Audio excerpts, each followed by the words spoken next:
परिचय करवाना चाहूंगा।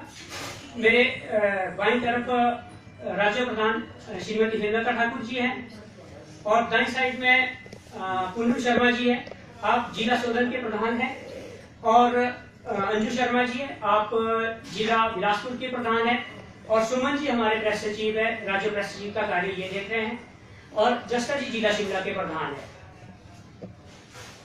कितने कंप्यूटर टीचर है जो स्कूलों में सेवाएं दे रही हैं और कितने जो है क्वालिफाई करते हैं नियमित किए जाए? वर्तमान में 1341 टीचर नियमित रूप से अपनी सेवाएं दे रहे हैं और सभी पोस्ट ग्रेजुएशन की डिग्री रखते हैं, इसीलिए सभी क्वालिफाइड है। अगर नहीं आप पॉलिसी की मांग कर रहे हैं, नहीं पॉलिसी बनती, क्या अगला कदम रहेगा? क्या आज इस प्रकार चुनाव नजदीक है, इसका इम्पैक्ट देखने को मिलेगा उसमें? चुनाव में निश्चित तौर पर अगर सरकार कोई सकारात्मक अपने को जवाब नहीं देती है, कोई पॉलिसी फ्रेम नहीं करती है या सैलरी इनहांस नहीं करती है, तो डेफिनेटली अपने जो 1341 परिवार है, 1341 मेंबर के जो 1341 परिवार है, वो चुनाव में कुछ ना कुछ प्रभाव डालेंगे। क्या वजह मानते हैं? क्योंकि आपका मैटर कोर्ट में भी है, कोर्ट में लटका हुआ है, क्या सही ढंग से पक्ष नहीं रख पा रही है सरकार आपको? निश्चित तौर पर जो हिमाचल प्रदेश कंप्यूटर शिक्षण को लगता है वो यही लगा है, क्योंकि कोर्ट में हम एक इंटरवल के बाद जाते रहते हैं, तो यही लगा है कि सरकार के जो एजी है वे कोर्ट में खड़े नहीं होते हैं। हालांकि सरकार की ओर से जवाब आया हुआ है, बट जो एजी साहब है वो कोर्ट में अभी नहीं हो रहे हैं। जब तक कोर्ट में मामला है तब तक क्या चाह रहे हैं आप सरकार से? अन्य कैटेगरी को भी फाइनेंशियल बेनिफिट दिया है, जैसा आप लोगों को विद्युत एक्ट 2016 वाला स्केल मिला है, ऐसी कोई कैटेगरी नहीं छूटी है जिसको फाइनेंशियल बेनिफिट नहीं मिला। तो एक अपनी कैटेगरी है, तो हम भी यही चाह रहे हैं कि अपनी कैटेगरी को भी फाइनेंशियल बेनिफिट मिलना चाहिए। अभी क्या मिलता है आपको?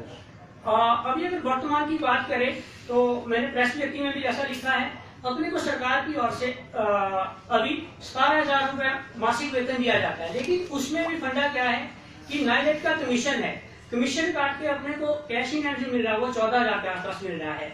इसमें जो अपने अधिकारी वर्ग है उसकी मिली भगत कहाँ अपने को समझ में आती है कि लगभग 49 लाख रुपया पर मंथ नाइलेट को दिया जा रहा है सिर्फ सैलरी डिस्बर्स करने का। हमने एक सुझाव दिया था निदेशालय में निदेशक महोदय को कि आप अपने 2 क्लरिकल स्टाफ के आदमी अपने ऑफिस में बिठाएं, वही अगर ये सैलरी डिस्ट्रीब्यूट करते हैं तो हमारे को भी फाइनेंशियल बेनिफिट मिलेगा और विभाग का भी फायदा होगा। अभी कंपनी को फायदा पहुंचाया जा रहा है, ये आरोप लगा। अभी लगभग 50 लाख का पर मंथ, अगर कम भी फायदा होता तो भी हम मानते। स्कूलों के अंदर में जो इंफ्रास्ट्रक्चर है वो सारा सरकार का है, मेंटेनेंस सारी सरकार कर रही है, लेकिन कंपनी को सिर्फ और सिर्फ सैलरी बांटने का पैसा जा रहा है और कंपनी की कमीशन लगभग 12 लाख रुपया पर मंथ प्रति माह दी जा रही है, जो किसी भी काम के लिए नहीं है। भारतवर्ष को आजाद हुए 75 वर्ष का समय हो गया है, लेकिन भारतीय युवाओं को गुलामी की तरफ बढ़ा दिया गया है और ये जंजीरें भारतीयों ने ही भारतीयों में डाली है। भारतीय युवाओं को आउटसोर्स का नाम देकर जो सरकारी क्षेत्र में हमारे सेवाएं दे रहे हैं, उनको एक जंजीरों की तरफ, गुलामी की तरफ हमें अग्रसर किया गया है।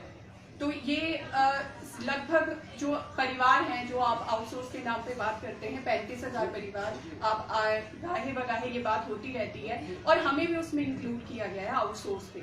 लेकिन अगर मैं इस पे थोड़ा सा आपको प्रकाश डालना चाहूंगी कि जब IT एजुकेशन शुरू हुई थी, जैसा कि हमारे वक्ता ने भी कहा 1998 में, तो आउटसोर्स जैसा कोई नाम नहीं था प्रदेश में। वो 2012 में इंट्रोड्यूस किया गया है, सिर्फ अफसरशाही द्वारा कुछ कंपनियों को फायदा पहुंचाने के लिए, कुछ लोगों को फायदा पहुंचाने के लिए। तो इसी क्षेत्र में आप ज्यादा तो डिटेल हमारे वक्ता दे चुके हैं, लेकिन इसी में मैं ये कहना चाहूंगी, एक तो प्रति माह 12 लाख की जो कमीशन जारी है।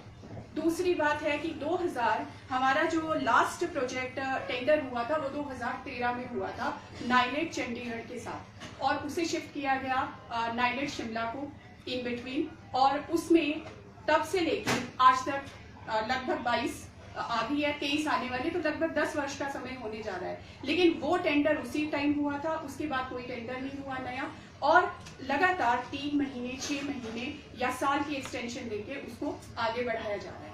वो किस लिए? इसका जवाब तो हम नहीं दे पाएंगे, इसका जवाब हम सरकार से चाहेंगे कि आखिर ऐसा क्यों कर रही है सरकार, क्यों भारतीय युवाओं को इन गुलामी की जंजीरों में जकड़ा जा रहा है। और इसका सबसे ज्यादा शोषित जो इसमें हुआ है वो कंप्यूटर शिक्षक वर्ग है, क्योंकि वो लगभग 24 वर्षों से अपनी सेवाएं इस विभाग में दे रहा है, शिक्षा विभाग में दे रहा है। और शिक्षा विभाग में मात्र हम एक कंप्यूटर शिक्षक वर्ग ऐसा है जिसे कोई बेनिफिट नहीं मिला, ना फाइनेंशियल मिला, ना ही उसे कोई पॉलिसी का मिला। जबकि हमारी जो रिक्रूटमेंट है, जितनी भी और अदर जो रिक्रूटमेंट है शिक्षा विभाग में, उनसे पहले की है। और जैसे कि आपको पता है पैरा टीचर्स हैं, पीटीए हैं, और भी अदर अन्य वर्ग हैं जो शिक्षकों के हैं। और आज शिक्षा विभाग में मात्र एक ऐसा ही ये वर्ग है जो आउटसोर्स जिसको नाम दिया जा रहा है, लेकिन हमारे साथ ये वर्ग नहीं जुड़ा था, ये 2012 के बाद जोड़ा गया है। और अभी हमें इसमें जोड़ के जब भी हम सरकार से ये बात करते हैं कि हमारे लिए कोई नीति निर्धारण किया जाए, तो वो हमें आउटसोर्स का आश्वासन देके मात्र एक आश्वासन, पूरे आश्वासन हमें दिए जा रहे हैं। मिले अभी तक आप सीएम से मिले हैं, हम शिक्षा मंत्री से मिले हैं? लगभग 190 बार इस सरकार में हमारा डेपुटेशन मिल गया है। रही बात आउटसोर्स की, तो डिपार्टमेंट के जो डॉक्यूमेंट्स है, हमारे पास जो डॉक्यूमेंट्स है, वो खुद कहते हैं कि हम सेल्फ फाइनेंस मोड पे स्कूलों में काम कर रहे हैं। अगर आज भी बात करें तो सेल्फ फाइनेंस मोड में हम इसीलिए काम कर रहे हैं क्योंकि हम बच्चों से फीस लेते हैं और डायरेक्टरेट में डायरेक्टर साहब के अकाउंट में वो फीस जमा होती है। उसके बाद में कंपनी का बिल आता है, कंपनी सैलरी डिस्कस करती है। तो वो जो आउटसोर्स वाला टैग हमारे ऊपर जबरदस्ती थोपा गया है, वो हम जो हमारे को लगता है हम आउटसोर्स है नहीं, क्योंकि सेल्फ फाइनेंस मोड पे है। और इससे पहले सेम टेक्निकल एजुकेशन के अंदर में हमारी तरह के कंप्यूटर इंस्ट्रक्टर थे, उनको टेक्निकल एजुकेशन ने अपने अंडर लिया है। तो वो सारे डॉक्यूमेंट भी हमने सेक्रेटरी साहब को जमा करवाए हैं, लेकिन उसके बाद भी हमारे को लग नहीं रहा है कि फाइल कहीं मूव हो रही है। इसीलिए हमारे को आज मीडिया के सामने आना पड़ा। ये 4 जुलाई 2018 का डिपार्टमेंट का लेटर है, guidelines for imparting IT education in government senior secondary school, जिसमें डिपार्टमेंट खुद लिखता है कि ऑन सेल्फ फाइनेंसिंग बेसिस।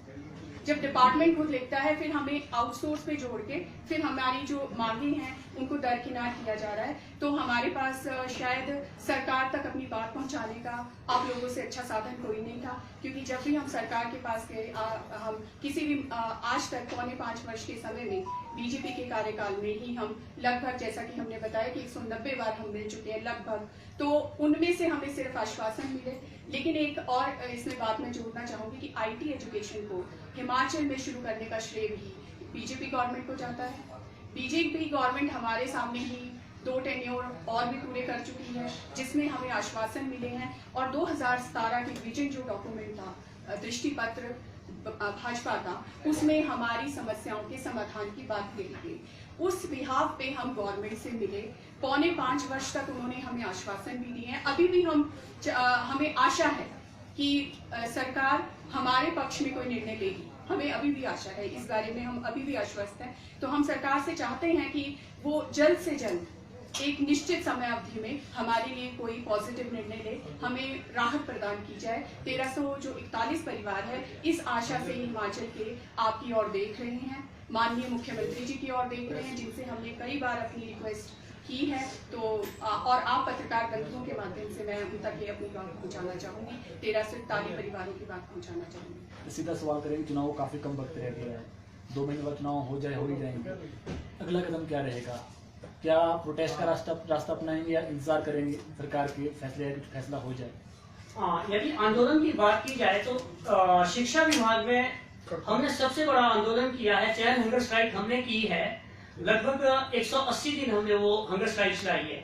तो अगर एक हम समय सीमा तय करेंगे, अगर उस समय सीमा में कोई भी सरकार निर्णय नहीं लेती है, तो जो अगली रणनीति होगी उस अगले रास्ते पर चलने के लिए हमारे को मजबूर होना पड़ेगा। हालांकि हम मीडिया के सामने भी आज तक नहीं आए हैं, लेकिन मीडिया के सामने हम आए हैं जब थोड़ा सा हमारे को लगा कि नहीं, सरकार में फाइल मूव नहीं हो रही है। तो अगले रास्ते के लिए हम बिल्कुल तैयार हैं, लेकिन वो सरकार के साथ में एक बार बातचीत करेंगे। उस बातचीत के बाद में अगला रास्ता बिल्कुल ओपन है हमारे पास में। बातचीत से तो बात बन नहीं रही, तभी तो आप आए हैं, तो सीधी सी बात क्या करेंगे? इस कॉन्फ्रेंस के बाद, क्योंकि मीडिया का जितना प्रभाव रहता है, हो सकता है उतना हमारा प्रभाव ना रहे सरकार के ऊपर।